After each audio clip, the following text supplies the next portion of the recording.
हाथ मेले दुल्हा सोने मुठी छुरिया हो। चलते त भैले ससुरार हो। हथवा में लिहले दुल्हा सोने मुठी छुरिया हो। चलते त भैले गोला फुलवार हो।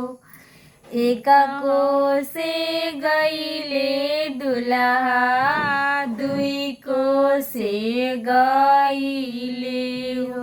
तीसर कोसे भेट भैले ससुर जी के दियावा हो।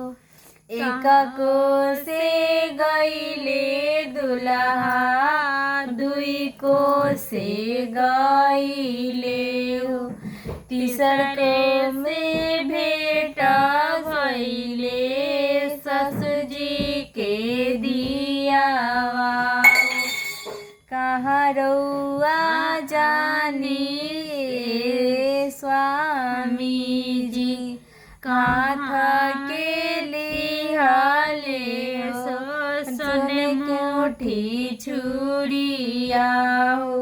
हम त जाइले सुबह ससुरी के गवारा